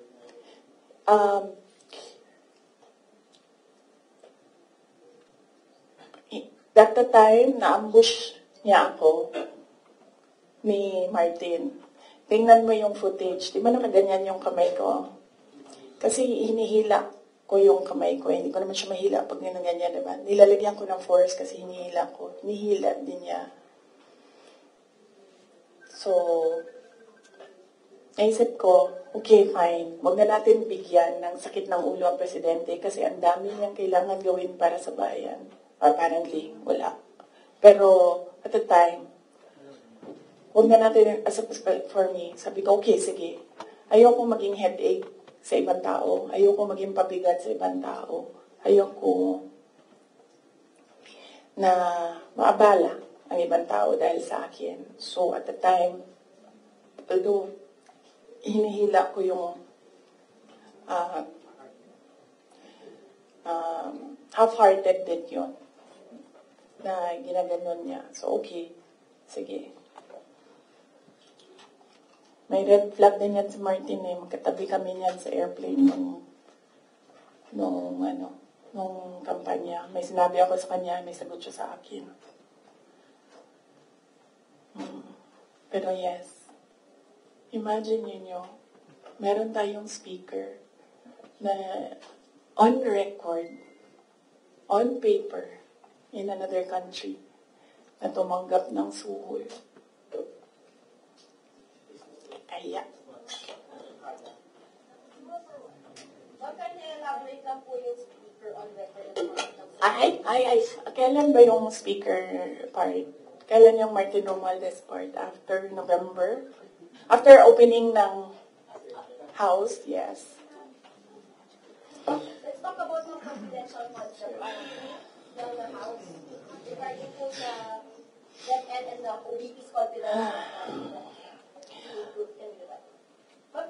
Yes, as I said, antayin natin yung next hearing ng House, Good Governance. Masyado pa kasing, masyadong maaga sagutin sila. Walang lumalabas eh. Gusto ko lumabas so that pwedeng magsalita. Wala. Kahapon, wala naman. Although it is for questioning about the... Yes. Ang posisyon ko dyan, sa DepEd, hindi na ako nakikipag-usap sa kanila doon. Sabi ko, okay, nang bahala ko, anong gusto nyo gawin dyan. Pero dito sa Office of the Vice President, sinasabihan ko yung mga tao na kapangalan, kung ano yung gusto mong gawin, yun ang susuportahan ko. Kung ayaw mo umattend, susuportahan kita. Kung gusto mo umattend, susuportahan kita. Hindi ko pipilitin kung ano yung dapat mong gawin. Mag-decide ka, and then kung ano yung path, if you decide on the path that you will take, I will support you on that. So, hindi pa kami nagkausap nung merong mga subpoena, hindi pa kami nagkausap kung ano yung gusto nilang gagawin. Basta sinabihan ko sila, I will be with you every step of the way. Sinabihan ko din sila, kung ang decision mo ay magpa-detain, sinabihan ko din sila, sasamahan kita doon sa loob ng detention. Walang problema yan sa akin. Kasi hindi naman lahat ng mga tao kasi sanay sa pressure, sa stress. Hindi sila sanay sa mga ganyan na ilalagay ka sa national TV, papahiyain ka. Hindi lahat ng tao nakakapag-isip ka agad kung anong gawin, kung anong sasabihin. So, some of them really are saying na pa-detain na lang ako. And then, sabi ko sa kanila na, okay, walang problema yan. Samahan ko kayo sa detention. Sorry, on the issue of budget naman, since parang final na sa House part ng 733 million, what would that mean for the OVP satellite offices? Would that mean like total shutdown of content satellite offices? Inaantay namin yung GAA. So, pag nandyan na yung General Appropriations Act, alam na namin kung ano, ilan. And then meron na kaming mga options ngayon. Unfortunately, hindi namin siya ma-finalize kasi, yung mga options namin kasi hindi namin talaga nakikita kung ano yung nasa batas. Hindi pa kasi batas yung GAB. So, antayin namin, pag nakita na namin kung ano yung numbers, then pipiliin na namin anong options para sa Office of the Vice President. But rest assured, patuloy yung trabaho ng Office of the Vice President para sa bayan. Kung ano man yung kaya namin base sa kung ano yung budget, ibibigay namin yan sa taong bayan. Can we explain lang po? Last question, please. Good government committee hearing. Lawmakers were questioning po about the 16 million pesos po na dinasda ng OVP, pati po ng confidential funds in 2022 po, na nagasta 11 days para daw sa rental ng safe houses. One lawmaker even asked po na yung 5 million naman po na nagastos ng 2023 sa third quarter po ng OVP confidential funds, nagastos lang po sa loob lamang, sa loob ng 79 days. So parang nakakapagtaka rin daw po sila na bakit yung 16 million pesos nagastos po sa loob lamang ng 11 days. So, can you give us an explanation po kung paano po ba nagasta nga raw po itong confidential funds po? Okay. Sige. Last question na yan. Last question. Okay. Unang-una, nag-explain kami lagi sa Commission on Audit kung paano ginastos yan. Lahat ng hiningi ng Commission on Audit, binigay namin. Meron kaming mga hindi nabigay, sinabihan kami ng Commission on Audit, kailangan namin yan.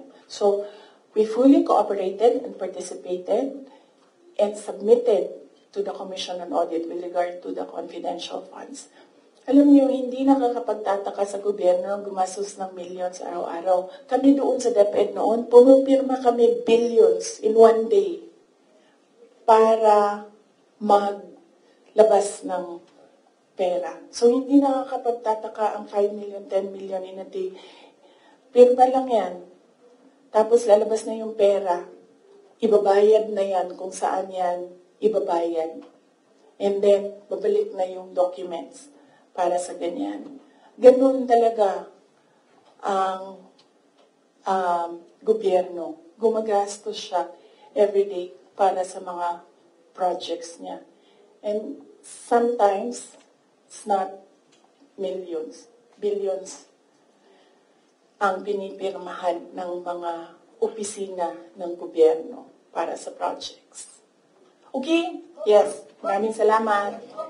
Sabi ko kung mas mahal pa po yung ginasa sa same houses po ngayon, parang luxury hotel sa mga mamahaling kondo po sa Metro Manila. Kasi ang ginagawa nila, nag-audit na sila. Kaya ako hindi sumasagot doon sa kanila kasi ang ginagawa nila, sila na yung nag-audit. Hindi naman yan tinanong ng Commission on Audit. Ang hiningi lang ng Commission on Audit, ano yung documents para sa mga expenditures. So, sinubmit namin yon. And in fact, nakikita nila yun kasi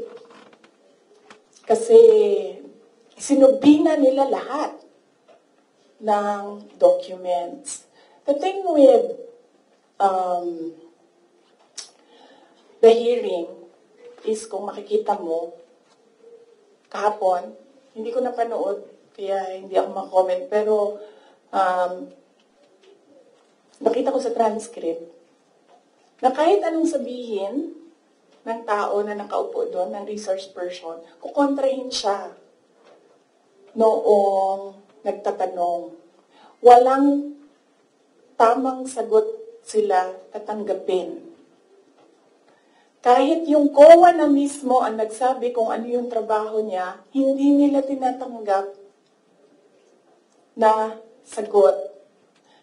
Kasi bakit ba? Kasi nga, sa simula, sinabi ko, gusto nila mag-impeachment. Hindi nila magawa kasi wala silang kaso for impeachment. So, ang ginagawa nila dyan, nag-fishing sila na nag-fishing, nahanap sila ng hanap.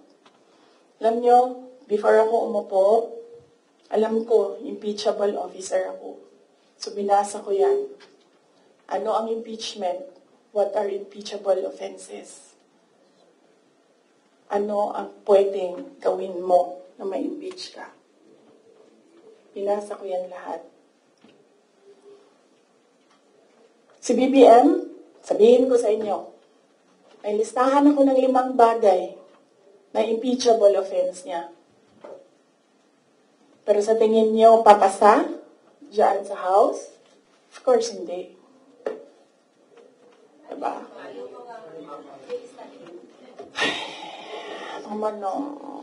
Last question. Hindi ba kayo nakapagod? I mean, Last question. grabe ang energy ninyo. Hindi.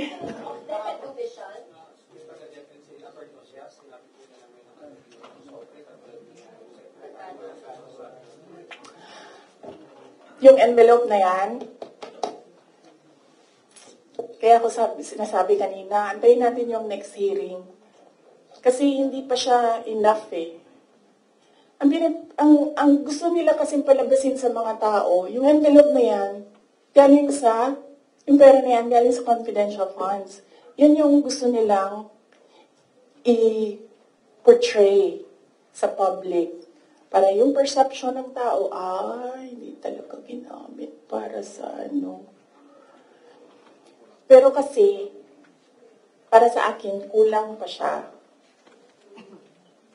So, inaantay ko yung next hearing. Bago ko pag-usapan yung envelope na yan, kasi kasama yan dun sa triangle. Yes. No. Hindi yan sagot sa tanong mo. No, I will not answer questions anymore. Yes. Marian. Thank you. Thank you. Thank you. Ma'am, meron na pinasang certification of DepEd na galing sa mga soldiers na pinapalabas na yun sa youth leadership. Hindi ginamit ang confidential funds sa AFP. Hindi din siya ginamit sa YLS. Ginamit siya supporting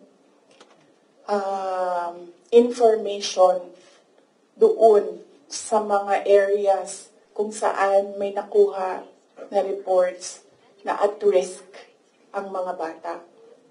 Walang binigay na CF sa AFP. Walang binigay na CF sa YLS. Yung YLS lang ang tinanong. Sinabi namin, ito yung areas at risk. Sabi na yung AFP, okay, gawa namin ng paraan. Based on information we gathered to. Antayin natin yung next hearing. Antayin natin kung ano yung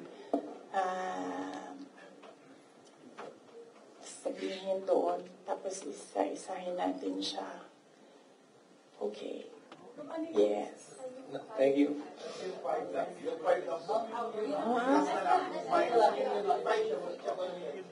Sino yung nagsabi ng Constilo? Kanina, may narinig ako dito, nagsabi ng, ikaw? Law student ka, ma'am? O lawyer? Law student? Dumaan na kayo sa political law, sa impeachable offenses, impeachment? Siya, tanungin niyo. Tanungin niyo siya. Alam niya yan. Pinag-aaralan niya eh. Nakikita niya ngayon eh. Thank you. Salamat. Magandang hapon.